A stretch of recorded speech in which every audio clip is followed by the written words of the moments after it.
During the 1950s and 1960s, Lebanon was going through a so-called golden age of rapid economic growth. The capital, Beirut, grew into an intellectual and financial center, as well as a tourist destination for well-heeled travelers from America, Europe, and the Arab world. Known for its beaches and luxury hotels, the city came to be called the Paris of the Middle East. But this apparent prosperity masked underlying divisions which would soon boil over. Soon after, in the 1970s and 80s, the streets of Beirut were filled with gunfire. Religious, political, and economic conflict in Lebanese society sparked a devastating civil war, which was to last for the next 15 years. The involvement of Lebanon's neighbours only made matters worse. The actions of the PLO, the broader Israel-Palestine conflict, and Syria's geopolitical ambitions fanned the flames of war, leading to 150,000 deaths and causing over 1 million Lebanese to flee the country. To understand the major causes of the Lebanese Civil War, we first need a brief overview of the country's history and its creation. The region of the Mount Lebanon Range had been a part of the Ottoman Empire since the early 16th century and was home to a number of religious minorities within the empire's mainly Muslim population. These included Christians, among whom were followers of the Maronite Church and followers of the Greek Orthodox and Greek Catholic churches. The Maronite Christians were the most numerous among these. The region was also home to the Druze, an ethnic religious group mainly found in Syria and Lebanon. While the Druze faith originated from Islam in the 11th century, it is important to note that the two belief systems are not the same, and that Druze are a distinct religious group from Muslims. In 1860, civil war broke out between the Christians and the Druze, in which the Druze were gaining the upper hand. Druze massacres against Christians in Mount Lebanon caused a flood of Maronite refugees into Beirut, and the conflict spread into Ottoman Syria. Muslim mobs in Damascus also turned on the Christians, and thousands were killed in the ensuing riots. This led to a European military intervention, and 6,000 French troops landed in Beirut to protect the Christians and restore order. A new political system was established for Mount Lebanon, making it a special autonomous province of the Ottoman Empire. The early 20th century saw the rise of both Arab and Christian Lebanese nationalism, which were harshly suppressed by the Ottomans. In 1915, amidst the First World War, the autonomous province of Mount Lebanon was abolished, and the inhabitants were placed under martial law. Between 1915 and 1918, an Allied naval blockade of the Levant, combined with poor rainfall and a locust attack, greatly inflated the price of grain, leading to a great famine. Ottoman mismanagement and insensitivity to the plight of Mount Lebanon caused the deaths of nearly 200,000, which was almost half of the population of the region at the time. Following the Ottoman Empire's defeat in the war, Syria and Mount Lebanon were placed under French rule, according to the League of Nations mandate system. Similar to the situation of Palestine under the British mandate, these territories were to be administered by France until they were sufficiently developed to be granted independence. Maronite and French political leaders envisioned an enlarged Lebanese state, which would begin at the Mediterranean coast, incorporating the Mount Lebanon Range and ending at the anti-Lebanon mountains. This would provide a clear, naturally defensible border with the future Syrian Arab state. Between these mountain ranges lay the fertile Bekaa Valley, where the country could produce enough food to avoid a repeat of the Great Famine. The state of Greater Lebanon was created in 1920 according to these plans, with Beirut as its capital. To the north and south, the districts of Tripoli and Sidon were carved out of Syria and added to the new state. However, this greatly altered the demographics of Lebanon, as the population of the annexed areas were majorly non-Christian. While the Christians of Ottoman Mount Lebanon held an 80% majority, they were now reduced to only 55% in Greater Lebanon. To the north, the newly added Sunni Muslim population were displeased with the Greater Lebanese project, wishing for a reversal of the annexation and a return of their homelands to the Syrian Arab state. The Lebanese Constitution of 1926 attempted to establish liberty, equality, and religious freedom, but with a confessionalist system of government. Political powers and representation were to be distributed based on religion. Lebanon's only official census was held in 1932 under the French mandate, according to which Christians held a slim majority of 51%, with the largest religious groups of the country being the Maronites, the Sunnis, the Shia, Greek Orthodox, Druze, and Greek Catholics. When the country gained its independence in 1943, The confessionalist system formed the basis of the Lebanese National Pact, an unwritten agreement which set out the rules for sharing of power between religious communities. This pact stipulated that the seats of parliament always be allotted on a 6-to-5 ratio of Christians to Muslims. The President of Lebanon and the commander of the armed forces must always be Maronites. The Prime Minister must be a Sunni Muslim, and the Speaker of the Parliament must be a Shia Muslim. Lebanese Christians, and especially Maronites, held more political power within this system on the basis of their majority in the 1932 census. This arrangement became a point of contention as time passed and the Muslim population grew, with Muslim political leaders demanding equal representation in government. In the 50s and 60s, Lebanon experienced a period of economic prosperity, as described earlier. Beirut and Tripoli became important hubs for the export of piped oil from Saudi Arabia and Iraq. Revolutions in the Middle East, for example in Egypt in 1952 and Iraq in 1958, led to a transfer of capital to Beirut as the traditional elites and wealthy businessmen fled to Lebanon. The country also became a hub of financial services, with wealthy investors from the Gulf states pouring their money into Beirut's banking sector. But the spoils of this economic boom were not equally divided. While the services-oriented economy produced great wealth for some, the country suffered from large levels of income inequality. Wealthy business families and large landowners benefited greatly, especially among the Maronite elites. On the other hand, a report commissioned by the Lebanese government in 1963 showed that close to 50% of households were either poor or destitute, living on less than 2,500 Lebanese pounds annually. The poorest and least developed regions of the country were in the far north and the south, inhabited majorly by Sunnis and Shias respectively. Apart from political and economic divisions, the question of Lebanon's geopolitical alignment turned into another point of contention between Christians and Muslims. During the 1950s, the growth of Pan-Arabism under Egypt's Gamal Abdel Nasser found many supporters throughout the Arab world, including among the Muslims of Lebanon. When Egypt and Syria came together to form the United Arab Republic in 1958, the majority of Lebanese Muslims favored the country's unification with Egypt and Syria. The Christians felt threatened by the Pan-Arabist tide and chose to align themselves with Western powers instead. This led to the 1958 political crisis in Lebanon, where Maronite President Camille Chamoun used American military assistance to prop up his government. Following the Nakba and the 1948 Arab-Israeli War, around 100,000 Palestinian refugees were settled in Lebanon, mainly in refugee camps on the outskirts of large cities like Beirut, Tyre, Sidon, and Tripoli. The Palestinian population doubled to roughly 200,000 after the Six-Day War in 1967, when a fresh wave of migrants arrived from the West Bank, now occupied by Israel. The PLO, which had been established in 1964, began a campaign of armed resistance against Israel, spreading its influence in the refugee camps in Jordan and Lebanon, and using them as bases for its operations. In December 1968, militants from the Lebanese wing of the PLO attacked an Israeli airliner while it stopped over at Athens airport, en route from Tel Aviv to New York City. Israeli special forces then retaliated, attacking Beirut International Airport and destroying 12 Lebanese aircraft. When the Lebanese army tried to control PLO activities, they were met with armed resistance. Lebanese army attacks on PLO bases in South Lebanon led to protests and street violence in Beirut, Tripoli, and Sidon. The Lebanese government was forced to negotiate with Yasser Arafat and the PLO.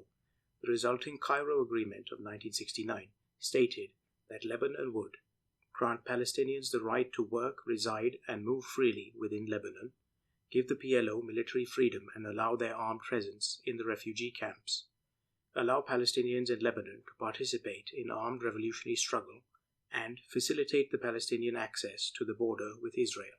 This essentially made the PLO a law unto itself, able to operate as it saw fit on Lebanese soil. The situation worsened after the events of Black September 1970, when Jordan expelled the PLO from within its borders. Thousands of PLO fighters now made their way into Lebanon, and by mid-1971, PLO top brass had established their headquarters in West Beirut. PLO military strength began to rival the Lebanese army itself, threatening the stability of the government. In May 1973, extremist elements of the PLO kidnapped Lebanese army soldiers and held them hostage.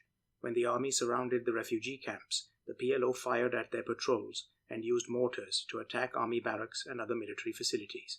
They also shelled the airport in Beirut.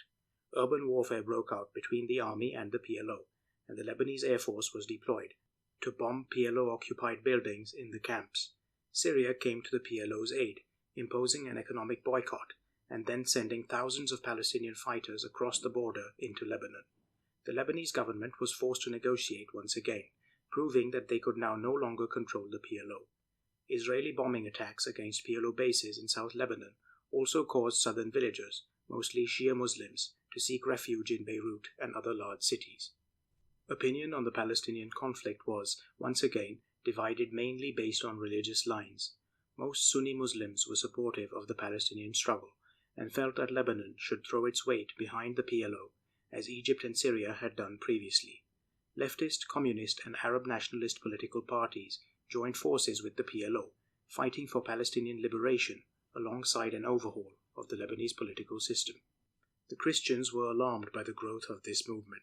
Refugee camps and parts of West Beirut had now been taken over by the PLO, who were starting to resemble a state within a state, as they had done in Jordan previously. With the army unable to crack down on the increasingly militarized PLO, Christian political organizations began to arm themselves for their protection. Two opposing alliances were formed, each with their own paramilitary forces. The Christian side was represented by the Lebanese Front, a coalition of mainly right-wing Lebanese nationalist parties and their associated militia groups. The most important among these were the Kataib Party, led by Pierre Gemayel and his son Bashir Gemayel, and the National Liberal Party, headed by ex-President Camille Chamoun. Against them were the Lebanese National Movement, a coalition of leftist, communist, and Arab nationalist parties. The leader of this front was Kamal Jumblat, head of the Progressive Socialist Party. Other groups in the LNM included the Lebanese Communist Party and the Syrian Social Nationalist Party.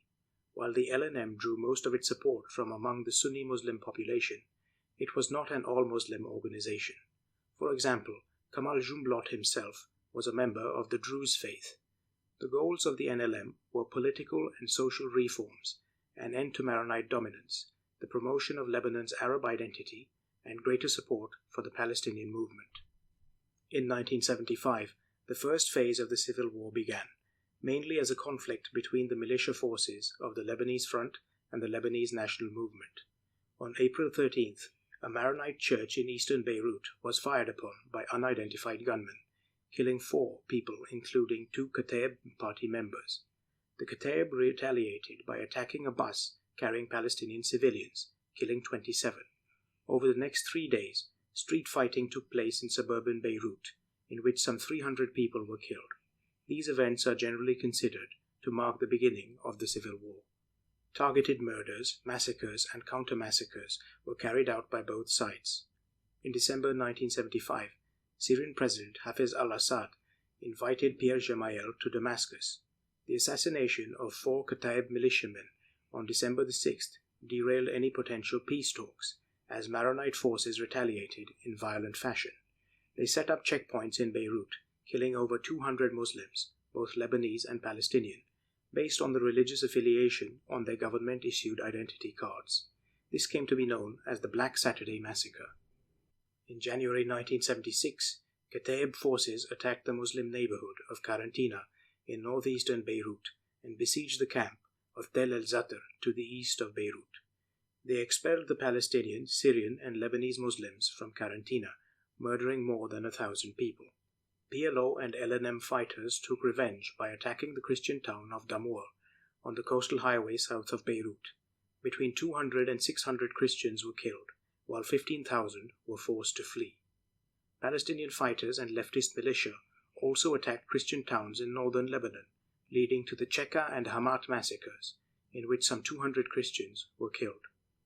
By early 1976, the LMN and PLO forces were gaining the upper hand over the Maronites. The Lebanese Front militia were outnumbered by at least 2 to 1 and were losing ground in the civil war, until help arrived from unexpected quarters. For Hafez al-Assad of Syria, the Lebanese civil war was a matter of great concern. A stable, Syrian-aligned Lebanon was necessary to protect Syria's western flank from Israel. If the Lebanese government fell, Israel would intervene to prevent the PLO from taking over. The resulting Israeli military presence in Lebanon would be a threat to Syria. Nor could Assad run the risk of Lebanon being partitioned on religious lines. If an independent Christian state was created for the Maronites, it would most likely ally itself with Israel and the West. Finally, while Assad supported the Palestinian struggle, he wanted a compliant PLO which could be used as a tool for Syrian interests. If the PLO carved a state out of Lebanese territory, they would be less reliant on Syrian patronage.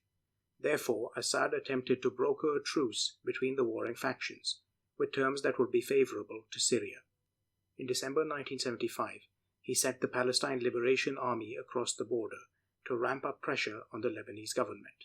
The Palestine Liberation Army had originally been created by the Arab League in 1964 as the official armed forces of the PLO, but in reality it was under the control of Syria and contained many disguised Syrian military personnel. In February 1976, Lebanese President Suleiman Frangia agreed to Syrian-backed peace talks. However, Kamal Jumblat and Yasser Arafat were not interested, seemingly bent on a military takeover of Lebanon by the LNM and PLO. The Lebanese government then requested Syrian assistance, and in June 1976, Assad sent his army into Lebanon. In a bizarre turn of events, the Syrians were now fighting their former allies, the PLO and LNM militia. This eased the pressure on the Maronites, allowing Lebanese front forces to regroup. In August 1976, the besieged Tel el-Zatar refugee camp fell to the Lebanese front, and around 3,000 Palestinians were killed. Facing criticism from the Arab world for allowing this to happen, Assad had to move quickly. By September 1976, the Syrian army had taken control over most of northern and eastern Lebanon, subduing the LNM and driving the PLO into the southern part of the country. An emergency Arab League summit was held in October 1976, in which a peacekeeping force was put together to resolve the situation in Lebanon. While this Arab deterrent force contained token contingents from Libya, Saudi Arabia, and Sudan, 25,000 of its 30,000 soldiers were actually provided by Syria out of its troops already stationed in Lebanon. The Syrian army was therefore free to operate in the country, using the ADF as a diplomatic shield. By early 1977, an uneasy calm had settled over the country, with the advantage held by Syria. Fighting between the LF and LNM was reduced, allowing for the major players to consolidate their positions. In March 1977, Kamal Jumblat was assassinated, shot dead in his car by an unidentified gunman. While most suspected Assad's involvement, Jumblat's Druze loyalists vented their anger on Maronite villages in the Mount Lebanon range, killing some 200 people. While the PLO's headquarters remained in western Beirut, most of its fighting strength had now been driven south. They made peace with Syria and turned their attention to Israel instead, engaging in attacks and raids across the Israel-Lebanon border.